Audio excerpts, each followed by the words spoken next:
ലോകകപ്പിൽ ബോസ്നിയക്കെതിരായ മത്സരത്തിൽ ചുവപ്പ് കാർഡ് ലഭിച്ച് പുറത്തായ അമേരിക്കൻ താരം ഫൊലാറിൻ ബലോഗണിന്റെ സസ്പെൻഷൻ ഫിഫ പിൻവലിച്ചു. അമേരിക്കൻ പ്രസിഡന്റ് ഡൊണാൾഡ് ട്രംപിന്റെ ഇടപെടലിനെ തുടർന്നാണ് ഫിഫയുടെ വിവാദ തീരുമാനം.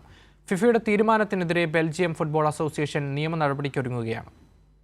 റൗണ്ട് ഓഫ് 32 മത്സരത്തിൽ ബോസ്നിയ ആൻഡ് ഹെർസഗോവിന താരം താരിക് മഹ്റോമോവിച്ചിനെ വീഴ്ത്തിയതിനാണ് ബലോഗന് ചുവപ്പ് കാർഡ് ലഭിച്ചത്. വാർ പരിശോധനയ്ക്ക് ശേഷമായിരുന്നു റഫറിയുടെ തീരുമാനം. ലോകകപ്പിൽ 3 ഗോളുമായി അമേരിക്കയുടെ മുന്നേറ്റത്തിന് ചുക്കാൻ പിടിച്ചത് ബലോഗനായിരുന്നു. പ്രീ ക്വാർട്ടറിൽ ബെൽജിയത്തിനെതിരെ ബലോഗന്റെ അസാന്നിധ്യം തിരിച്ചടിയാകുമെന്ന് ഉറപ്പായതോടെയാണ് ഫിഫ പ്രസിഡന്റ് ജിയാനി ഇൻഫാന്റിനോയെ ഫോണിൽ വിളിച്ച് US പ്രസിഡന്റ് ഡൊണാൾഡ് ട്രംപ് ബലോഗന്റെ റെഡ് കാർഡ് പുനഃപരിശോധിക്കാൻ ആവശ്യപ്പെട്ടത്. ഇക്കാര്യം ആവശ്യപ്പെട്ട് ട്രംപ് 3 തവണയാണ് ഇൻഫാന്റിനോയെ വിളിച്ചതെന്നും റിപ്പോർട്ടുകളുണ്ട്. ട്രംപിന്റെ ഇടപെടലോടെ ഫിഫ അച്ചടക്ക നടപടിയുടെ 27-ാം വകുപ്പ് പ്രകാരം താരത്തിന്റെ വിലക്ക് 1 വർഷത്തെ പ്രൊബേഷണറി കാലയളവിലേക്ക് താൽക്കാലികമായി റദ്ദാക്കുകയായിരുന്നു. ഇതോടെ ബെൽജിയത്തിനെതിരായ തിങ്കളാഴ്ചത്തെ പ്രീ ക്വാർട്ടർ മത്സരത്തിൽ ബലോഗന് കളിക്കാൻ സാധിക്കും.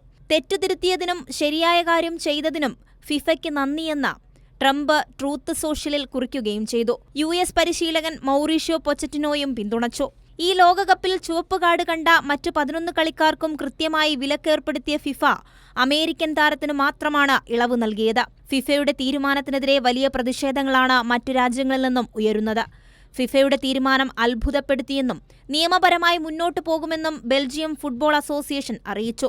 അച്ചടക്ക നിയമത്തിലെ ആർട്ടിക്കിൾ 66(4) പ്രകാരം ചുവപ്പ് കാർഡ് കിട്ടുന്ന താരം അടുത്ത മത്സരത്തിൽ നിന്ന് നിർബന്ധമായും മാറി നിൽക്കേണ്ടതാണെന്നും അസോസിയേഷൻ ചൂണ്ടിക്കാട്ടി. ഫിഫ ഓഫീസിൽ ജൂലൈ 5-നാണ് ഏപ്രിൽ ഫൂൾ ആഘോഷിക്കുന്നതെന്ന് അറിയിച്ചില്ലെന്ന് ബെൽജിയം പരിശീലകൻ റൂഡി ഗാർഷ്യ പ്രതികരിച്ചു.